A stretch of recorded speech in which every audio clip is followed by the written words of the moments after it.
لله رب العالمين. رضيت بالله ربا وبالإسلام دينا وبمحمد صلى الله عليه وسلم نبيا ورسولا. محمد ذكره روح لأنفسنا، محمد شكره فرض على الأمم. مولاي صل وسلم دائما أبدا على حبيبك خير الخلق كلهم. محترم سامعین و حاضرین، اللہ تعالیٰ کا بے انتہا فضل و کرم ہے، اس کا کروڑ کروڑ احسان ہے۔ اللہ تبارک و تعالیٰ نے ہمیں اپنے پیارے حبیب جناب محمد رسول اللہ صلی اللہ تعالیٰ علیہ وسلم کی امت میں پیدا فرمایا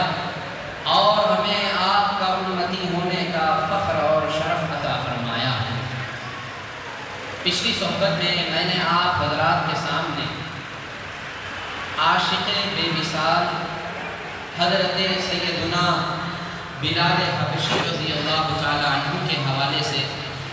آپ کی سیرت کے حوالے سے چند باتیں میں نے آپ حضرات کے سامنے عرض کی۔ اسی عنوان کو آگے بڑھاتے ہوئے میں کچھ عرض کروں۔ اس سے پہلے ہم اور آپ مل کر ادب و احترام کے ساتھ بارگاہ رسالت مآب صلی اللہ علیہ وسلم میں ہدیہ درود و سلام پیش کریں۔ اللہم صلی علی سیدنا محمد وعلی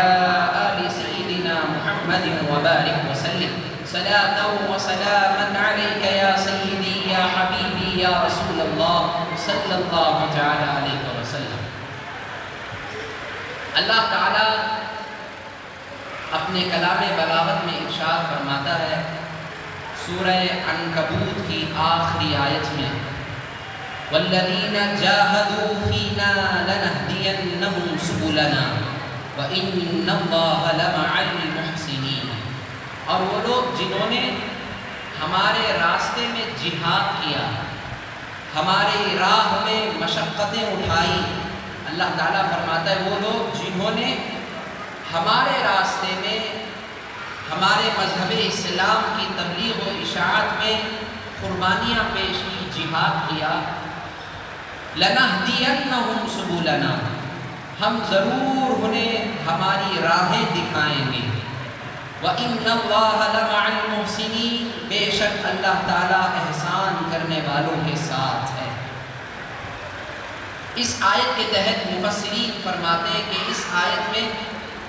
اللہ کی راہ میں جہاد کرنے والوں سے مراد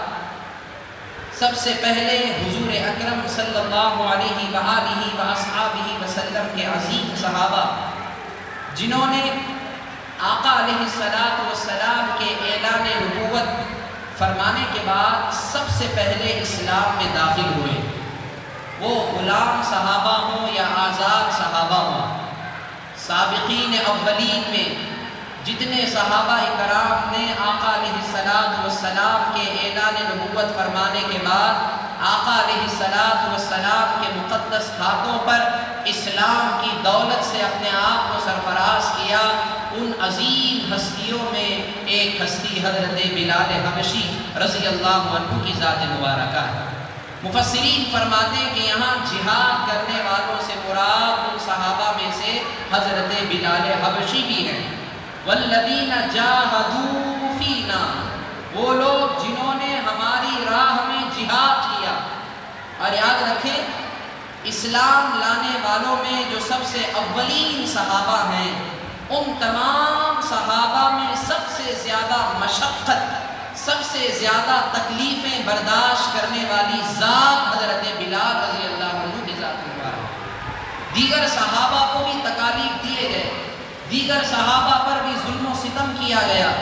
دیگر صحابہ پر بھی مظالم ڈھائے گئے، لیکن حضرت بلال حبشی رضی اللہ عنہ کی ذات مبارکہ ایسی ذات ہے کہ سب سے زیادہ مشقت اٹھانے والے۔ حضرت سیدنا امام احمد ابن حنبل رحمۃ اللہ تعالی علیہ اپنی مسند احمد میں اس بات کو نقل فرماتے ہیں کہ ان تمام صحابہ میں سب سے زیادہ مشقت جھیلنے والے، مشقت کو برداشت کرنے والی ذات حضرت بلال حبشی رضی اللہ عنہ کی ذات مبارک کہ جب امیر المؤمنین حضرت سیدنا صدیق اکبر رضی اللہ تعالی عنہ نے امیہ بن خلف کو حضرت بلال حبشی کے آزاد کرنے کی پوری رقم دے دی، اس کے بعد جب آپ حضرت بلال کو لینے گئے، دیکھا حضرت بلال رضی اللہ عنہ کو اس حالت میں کہ آپ کا چہرہ، آپ کا سر زمین پر ہے اور آپ کے پیروں کا حصہ اوپر اٹھایا ہوا ہے، اور آپ کے جسم پر امیہ نے طرح طرح کے انگارے، طرح طرح کے پتھر آپ کے جسم پر رکھے ہوئے ہیں، جس کی وجہ سے حضرت بلال حبشی رضی اللہ تعالی عنہ ایک طرف بھی نہ کروٹ لے سکتے ہیں، نہ ایک طرف بھی ادھر سے ادھر کر سکتے ہیں، ذرہ اپنے جسم کو حرکت دیتے ہیں تو تکلیف سے آپ کی آواز نکلتی ہے، لیکن اس آواز میں بھی احد احد کی صدائیں سنائی دیتی ہیں۔ یہ حضرت بلال حبشی رضی اللہ عنہ کی جب حالت دیکھی، حضرت صدیق اکبر رضی اللہ تعالی عنہ حضرت بلال حبشی کو اپنے ساتھ لیے، آزاد کر دیے، رقم دے دیے، دینے کے بعد اپنے ساتھ لیے حضرت بلال حبشی نے عرض کیا کہ اے ابو بکر چلو مجھے آقا کی بارگاہ میں لے چلو، میری آنکھیں زمانے دراز سے ترس رہی ہیں کہ ان آنکھوں نے جمال جہاں آرا کا چہرہ، آقا علیہ السلام کے مقدس چہرے کی زیارت کیے کئی دن گزر گئے، اے صدیق اکبر، اے ابو بکر مجھے آقا کے پاس لے جاؤ۔ صدیق اکبر نے فرمایا بلال نہیں، میں اس حالت میں اگر تمہیں حضور کی بارگاہ میں لے جاؤں تو آقا علیہ السلام کی ابھی بارگاہ سے میں اس حالت میں آیا کہ تمہارا تذکرہ سننے کے بعد حضور کے مقدس آنکھوں سے آنسو کے قطرے نکل پڑتے، جب بھی حضور کی بارگاہ میں تمہارا تذکرہ کیا جاتا کہ یا رسول اللہ آپ کے غلام کے ساتھ، آپ پر ایمان لانے والے کے ساتھ اس طرح کے ظلم کیے جا رہے ہیں کہ زخموں سے ان کا جسم چور چور ہو چکا ہے، آقا علیہ السلام حضرت بلال کی جب یہ داستان سنتے تو حضور کی آنکھوں سے آنسو روا دوا ہو جاتے۔ حضرت صدیق اکبر نے فرمایا اے بلال اگر میں تمہیں اسی حالت میں حضور کی بارگاہ میں لے جاؤں گا، مولانا روم مثنوی شریف میں اس کو لکھتے ہیں جس کا ترجمہ یہ ہے کہ مولانا روم یہ فرماتے ہیں کہ جب حضرت صدیق اکبر نے حضرت بلال کو امیہ سے آزاد کیا، فوراً حضور کی بارگاہ میں لے نہیں گئے بلکہ آپ حضرت بلال کو اپنے گھر لے گئے۔ گھر لے جانے کے بعد حضرت بلال حبشی رضی اللہ عنہ کے زخموں کو آپ نے پوچھا، پھر اس کے بعد اس پر تیل لگایا، حضرت بلال حبشی کا چہرہ دھویا، پھر اس کے بعد حضرت بلال حبشی کو نئے کپڑوں کا انتظام کیا گیا، پھر آپ کے سر پر پگڑی باندھی گئی، پھر حضرت سیدنا صدیق اکبر نے حضرت بلال سے فرمایا اے بلال اب آقا کی بارگاہ میں جانے کا وقت آ گیا ہے، لیکن ایک بات یاد رکھنا، حضور کی بارگاہ میں جا کر اپنے آنکھوں سے آنسو نہ بہانا، اپنا دکھ نہ سنانا، اگر تم نے اپنا دکھ سنایا، اپنے آنکھوں سے آنسو نکالے تو محمد عربی بھی رو پڑیں گے۔ میں ساری کائنات کے آنسوؤں کو دیکھ سکتا ہوں لیکن سرکار دو جہاں صلی اللہ علیہ وسلم کے چہرے مبارکہ سے آنسوؤں کا نکلنا مجھے برداشت نہیں ہوتا۔ اس طرح حضرت بلال حبشی رضی اللہ عنہ کو حضرت ابو بکر صدیق رضی اللہ عنہ نے تیار کر کے آقا علیہ السلام کی بارگاہ میں حاضر کیا۔ حضور کی بارگاہ میں یہ دونوں حاضر ہوئے، حضرت ابو بکر صدیق اور حضرت بلال حبشی رضی اللہ عنہ۔ اب حضرت صدیق اکبر نے کہا تھا کہ اے بلال جب تم حضور کی بارگاہ میں جانا تو اپنی آنکھوں سے آنسو نہ بہانا۔ حضرت بلال تشریف لائے، پہلی نظر حضور پر پڑی،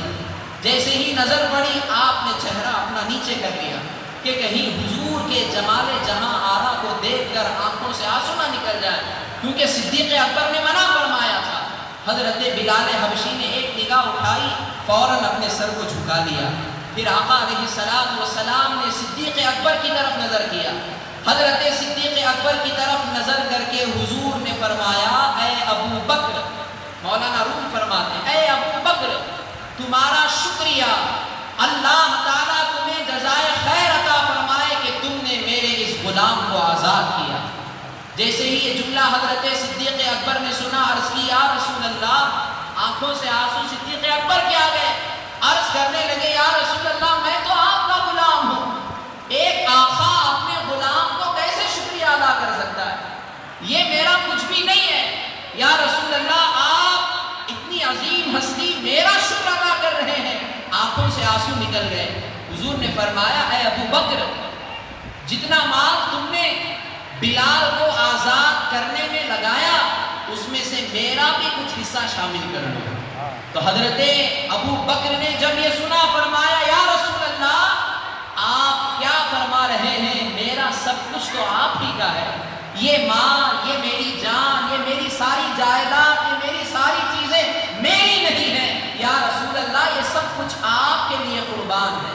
تو حضرت صدیق اکبر رضی اللہ عنہ نے اس طرح آقا علیہ السلام کی تمنا کو پورا کرنے کے لیے، آقا علیہ السلام کی چاہت کو پورا کرنے کے لیے آپ نے حضرت بلال حبشی رضی اللہ تعالی عنہ کو امیہ سے خرید کر آزاد فرما دیا۔ پھر اس کے بعد حضور اکرم صلی اللہ علیہ وسلم نے حضرت بلال سے فرمایا اے بلال آؤ سینے سے لگ جاؤ۔ آقا علیہ السلام نے حضرت بلال حبشی کو اپنے سینے سے لگایا، جیسے ہی لگانا تھا حضرت بلال حبشی کی آنکھوں سے آنسو آ گئے، کیونکہ اس وقت حضرت بلال رضی اللہ عنہ کی عمر تقریباً 30 سال کی تھی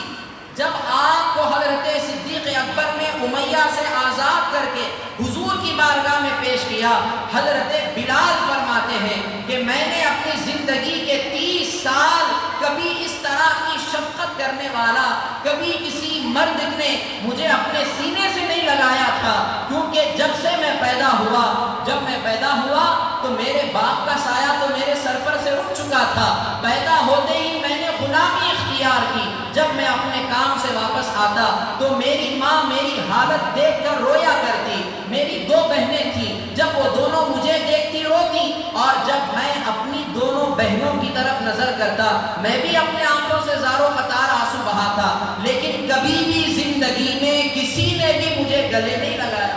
سب سے پہلے مجھے گلے لگانے والی ذات محمد الرسول اللہ صلی اللہ علیہ وسلم کی ذات مبارکہ ہے۔ حضرت بلال فرماتے ہیں کہ جب حضور نے مجھے اپنے آغوش میں لیا، آقا علیہ السلام نے جب مجھے اپنے سینے سے لگایا، مجھے ایسا محسوس ہوا کہ ساری کائنات حضور کے سینے میں موجود ہے، ساری کائنات کی ٹھنڈک، ساری کائنات کی برکتیں، ساری کائنات کا سکون اللہ نے حضور کے مقدس سینے میں رکھا ہے۔ جیسے ہی حضور نے حضرت بلال کو اپنے سینے سے لگایا تو حضرت بلال کو کیسا محسوس ہوا ہوگا کہ 30 سال جس شخص نے غلامی کی زندگی گزاری، آج وہ ذات ساری کائنات کی سردار جناب محمد الرسول اللہ صلی اللہ علیہ وسلم کے مبارک سینے سے چپکی ہوئی ہے۔ اس کے بعد حضور اکرم صلی اللہ علیہ وسلم نے حضرت بلال سے فرمایا اے بلال، اللہ تمہیں جزائے خیر دے کہ تم نے اسلام کی خاطر کئی تکلیفیں برداشت کی۔ حضرت بلال نے عرض کی یا رسول اللہ میری اگر کئی جانیں بھی ہوں ہر ایک جان میں آپ پر قربان کرتا چلا گیا۔ اس کے بعد بالآخر حضرت صدیق اکبر رضی اللہ عنہ نے حضور کی بارگاہ میں عرض کیا یا رسول اللہ اب بلال کا کام کیا ہے، بلال کو کون سا کام سونپا جائے؟ سب سے پہلے حضرت بلال رضی اللہ تعالی عنہ کو ہمارے نبی جناب محمد الرسول اللہ صلی اللہ علیہ وآلہ وآصحابہ وسلم کے گھر کے کام سونپے گئے کہ حضرت بلال حبشی رضی اللہ عنہ سے حضور نے فرمایا اے بلال اب میرے گھر کا سارا کام میں تمہیں سونپتا ہوں، تبلیغ دین کے لیے میں باہر جاتا ہوں آتا ہوں، کوششیں جاری ہیں، اے بلال میرے گھر کے تمام کام و کاج تمہارے حوالے۔ آقا علیہ السلام نے سارے کام حضرت بلال کو بتا دیے کہ کہاں سے رقم آتی ہے، کہاں خرچ کرنی ہے، سارے کام گھر کے حضرت بلال کے حوالے کر دیے۔ اسی لیے اسی وقت آقا علیہ السلام نے حضرت بلال رضی اللہ عنہ کو اپنا خازن بنایا کہ حضور کا سارا مال آقا علیہ السلام کی بارگاہ میں جو بھی ہدیہ آتے، جو بھی آقا علیہ السلام حضرت بلال کے حوالے کر دیتے اور حضرت بلال آقا علیہ السلام کے گھر کی ضروریات خود جاتے خرید کر لاتے اور آقا علیہ السلام کے گھر کی خدمت کیا کرتے۔ سب سے پہلے آپ حضور کے خادم، حضور کے خازن بنے، بعد میں مؤذن بنے، یہ بات یاد رکھیں۔ اسی لیے حضرت بلال حبشی رضی اللہ عنہ کے حوالے سے یہ بات بڑی مشہور ہے، بخاری شریف کی حدیث ہے اور مسلم شریف کے اندر بھی یہ حدیث موجود ہے۔ حضرت سیدنا قیس بن ابی حازم رضی اللہ تعالی عنہ اس حدیث کو روایت فرماتے ہیں، کہتے ہیں کہ رسول اللہ صلی اللہ علیہ وسلم نے فرمایا، حضور فرماتے ہیں اریت الجنۃ فرأیت امرأۃ ابی طلحہ وسمعت خشخشۃ امامی فاذا بلال۔ یہ حضور اکرم صلی اللہ علیہ وسلم نے فرمایا، حضرت ابو قیس بن ابی حازم فرماتے ہیں کہ آقا علیہ السلام نے فرمایا کہ مجھے جنت دکھائی گئی، شب معراج آقا علیہ السلام کو جنت کی سیر کرائی گئی۔ آقا علیہ السلام فرماتے ہیں کہ میں نے جنت میں ابو طلحہ کی بیوی کو دیکھا اور میں نے جنت میں میرے آگے بلال کے قدموں کی آہٹ کو میں نے سنا۔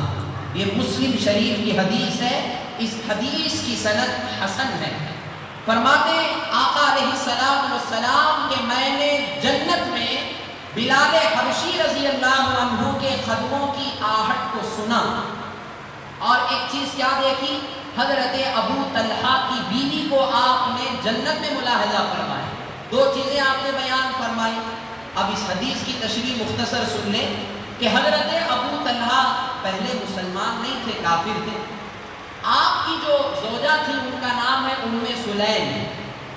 یہ ام سلیم پہلے ایک کافر کے نکاح میں تھی، یعنی نکاح کا بعد میں ان کا شوہر کافر ہو گیا تو ام سلیم کا نکاح ان سے ٹوٹ گیا۔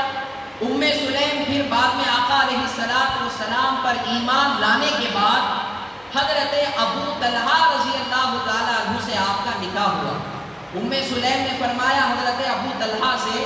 آپ مجھے مہر میں کچھ بھی نہ دیں، آپ کا اسلام لانا ہی میرا مہر ہے۔ آپ اسلام میں داخل ہو جائیں، آپ مذہب اسلام میں داخل ہو، یہی میرا مہر ہے، آپ مجھے کچھ مہر نہ دیں۔ حضرت ام سلیم نے یہ فرمایا تو آپ کا نکاح ہو گیا۔ اتنی نیک خاتون کہ آقا علیہ السلام نے جنت میں اس خاتون کو اپنے ماتھے کی آنکھوں سے ملاحظہ فرمایا۔ پھر اس کے بعد حضرت بلال حبشی رضی اللہ تعالی عنہ کے قدموں کی آہٹ کو آقا علیہ السلام نے شب معراج میں جنت میں ملاحظہ فرمایا، اپنے کانوں سے سنا۔ ایک مرتبہ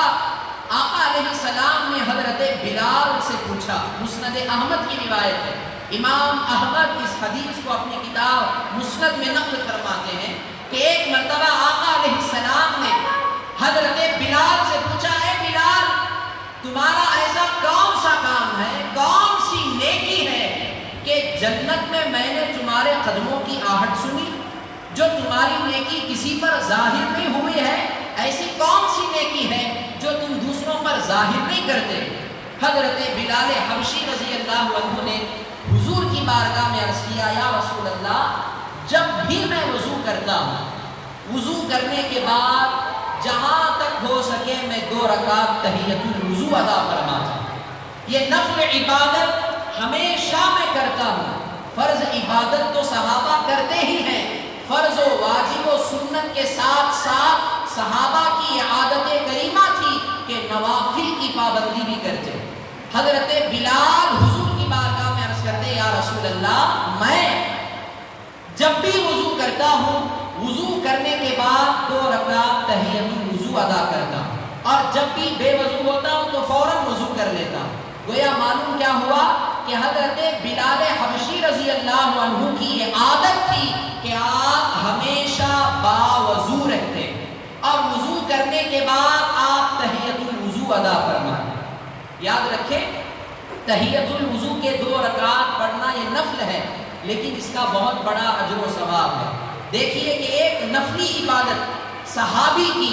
کہ آقا علیہ السلام نے پوچھا کہ اے بلال تمہارا وہ کون سا عمل ہے، تو حضرت بلال نے جب یہ حضور کی بارگاہ میں عرض کیا تو حضور نے فرمایا اے بلال اسی عمل کی وجہ سے میں نے تمہارے قدموں کی آہٹ جنت میں سنی ہے۔ تو لہٰذا یاد رکھیے فرض عبادت کے ساتھ ساتھ، واجب عبادت کے ساتھ ساتھ، سنتوں کی پابندی کے ساتھ ساتھ نوافل کا بھی اہتمام کرنا ہمارے اوپر ضروری ہے کہ ہم نوافل کا بھی اہتمام کریں، فرائض و واجب و سنت کے ساتھ ساتھ۔ ایسا نہیں ہونا چاہیے کہ آپ ایک طرف نفل عبادت کر رہے ہیں تو دوسری طرف فرض و واجب سنت کو چھوڑ دیں۔ نہیں، نفل کا درجہ بعد میں ہے، فرض واجب سنت پہلے ہے۔ ان عبادتوں پر عمل کرتے ہوئے آپ نفل عبادت کا بھی اہتمام کریں۔ جب یہ بات معلوم ہوئی اور ایک حدیث مبارکہ سماعت کرنا، بخاری شریف کی حدیث ہے، حضرت سیدنا جابر رضی اللہ عنہ اس حدیث کو روایت فرمائے حضرت بلال کی فضیلت میں۔ حضرت جابر فرماتے ہیں کہ کان عمر یقول، کہ حضرت عمر رضی اللہ تعالیٰ عنہ اکثر یہ کہا کرتے ہیں۔ اب دیکھیں یہ حدیث ہے، امیر المؤمنین کے زبان سے نکلے ہوئے الفاظ ہیں، بخاری میں موجود ہیں۔ حضرت جابر فرماتے ہیں کان عمر بن خطاب یقول ابو بکر سیدنا و اعتق سیدنا یعنی بلالا۔ حضرت فاروق اعظم نے فرمایا کہ ہمارے سردار ابو بکر نے ہمارے سردار بلال کو آزاد فرمایا۔ اب دیکھیں یہاں حضرت فاروق اعظم نے، یہ ہے بخاری شریف کی حدیث، فاروق اعظم نے اپنے اس فرمان میں حضرت صدیق اکبر کو بھی سید کہا، حضرت بلال کو بھی سید کہا، حضرت صدیق اکبر کو بھی آقا کہا، حضرت بلال کو بھی آقا کہا۔ لیکن یہاں حضرت صدیق اکبر کو جو آقا کہا یقیناً آپ سید ہیں، حضرت فاروق اعظم سے بھی آپ کا مقام بڑھ کر ہے، لیکن حضرت بلال کو جو آپ نے آقا کہا، سید کہا، یہ حضرت عمر رضی اللہ عنہ کی عاجزی تھی،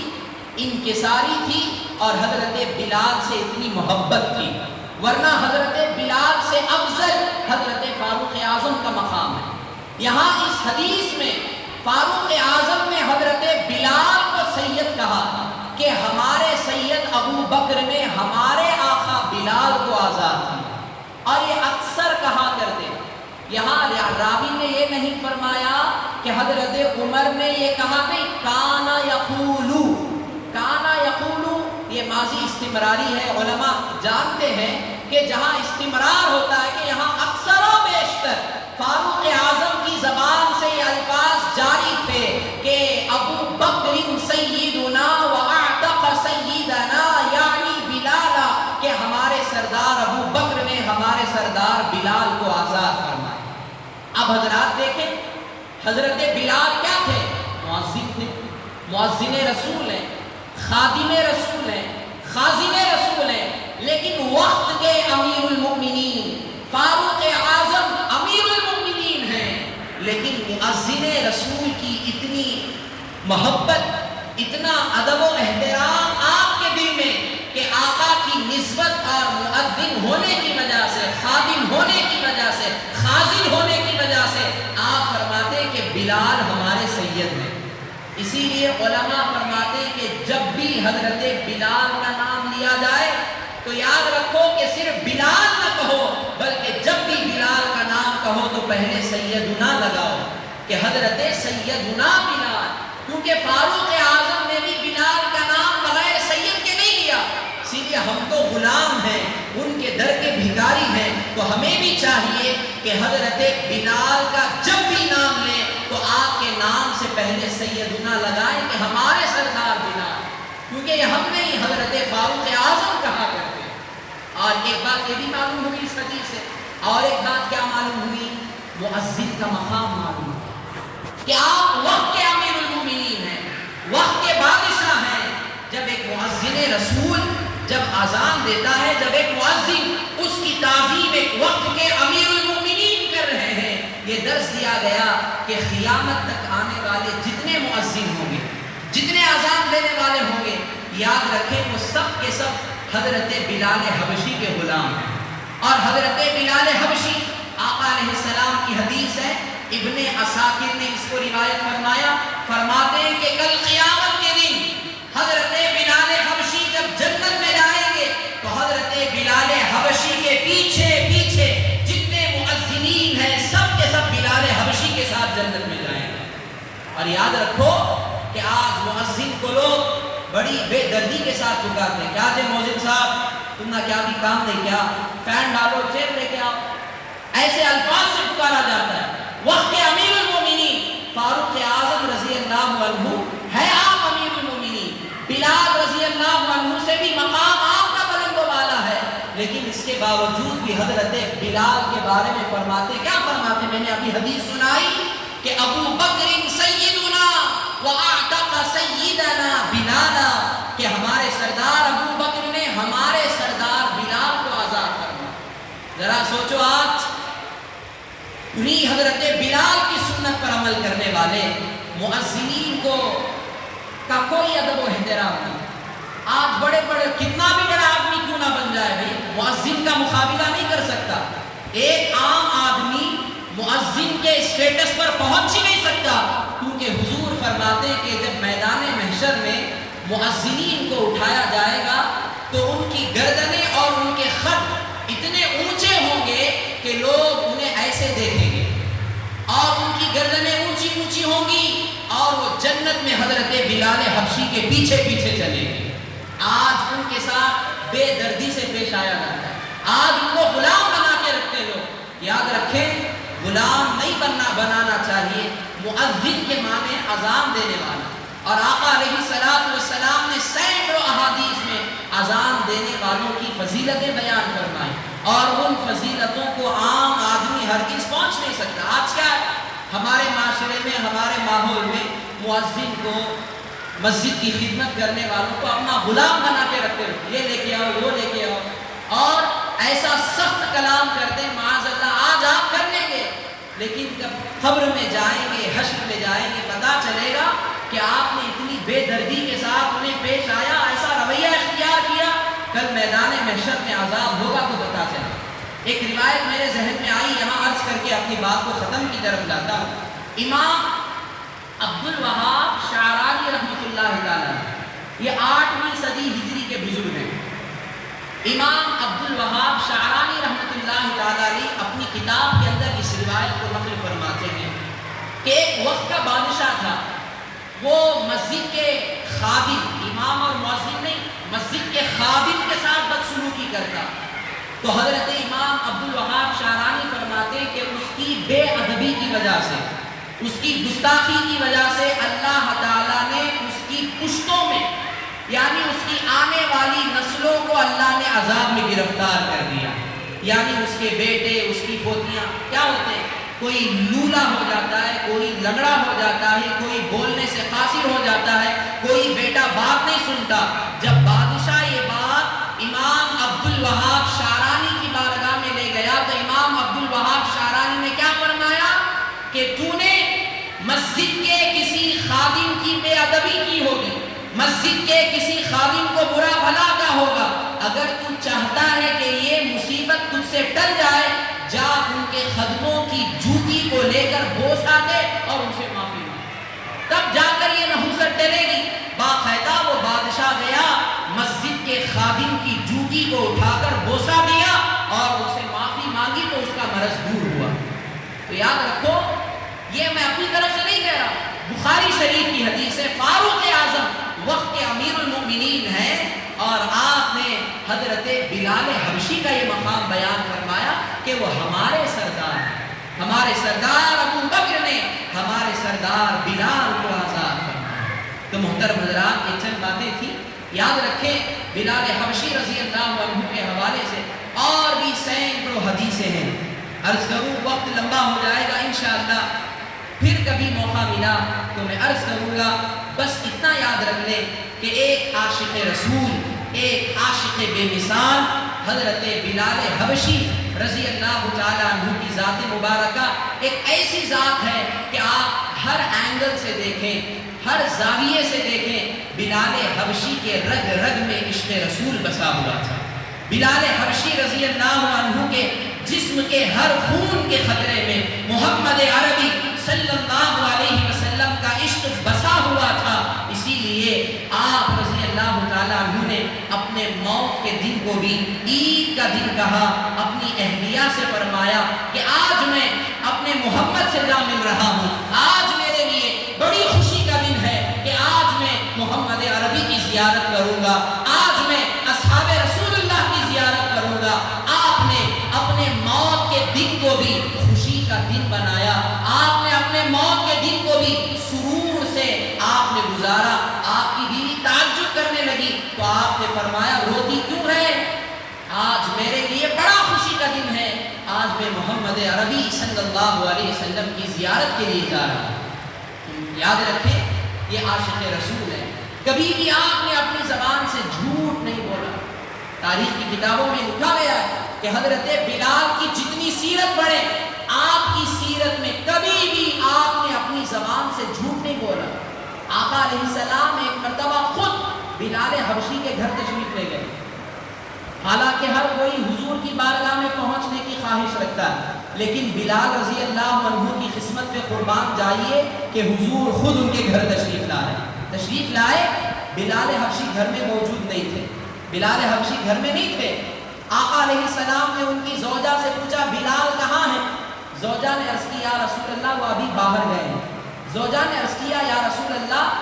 بلال کا ایک ہی کام ہے، وہ آپ کی خدمت میں رہتے ہیں اور جب میرے پاس آتے ہیں تو صرف ان کی زبان پر قال رسول اللہ قال رسول اللہ قال رسول اللہ کی صدائیں ہوتی ہیں، یعنی وہ میرے پاس آ کر آپ کے فرامین سناتے ہیں۔ تو حضور اکرم صلی اللہ علیہ وسلم نے اس وقت ان کی زوجہ سے فرمایا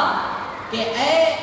عورت، جو بھی بلال تجھ سے کہتا ہے یقیناً وہ سچ کہتا ہے، وہ جھوٹ کبھی نہیں بولتا۔ تو حضرت بلال کی صداقت کی گواہی خود آقا علیہ السلام نے دی ہے کہ حضرت بلال کبھی جھوٹ نہیں بولتے۔ حضرت بلال جب بھی آپ نے اپنی زبان کھولا تو سچ ہی آپ نے اپنی زبان سے نکالا۔ تو یاد رکھیے ہمیشہ سچ بولنا یہ عشق رسول کی علامت ہے،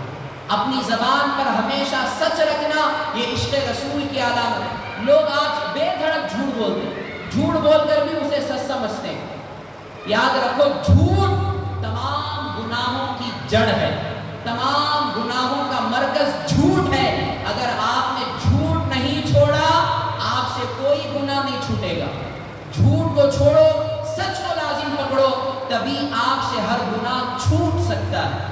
آپ عاشق رسول ہیں تو آپ جھوٹ کبھی نہیں بولیں گے۔ تو حضرت بلال حبشی رضی اللہ عنہ کی زندگی سے یہ بھی ہمیں سبق ملتا ہے۔ انشاءاللہ اور بھی بہت ساری باتیں ہیں، آئندہ صحبت میں عرض کروں گا جب کبھی موقع ملے۔ اللہ تعالیٰ ہم تمام کو ان باتوں سے عبرت حاصل کرنے کی توفیق عطا فرمائے۔ حضرت بلال حبشی رضی اللہ تعالیٰ عنہ کے عشق کا اللہ ہم تمام کو صدقہ عطا فرمائے۔ اللہ تعالیٰ ان کی سچی غلامی ہمیں نصیب فرمائے۔ ان کے اندر جو عشق رسول تھا اللہ تعالیٰ اس عشق رسول کا صدقہ ہمیں اور ہماری نسلوں کو نصیب فرمائے۔ آمین۔ وآخر دعوانا ان الحمدللہ۔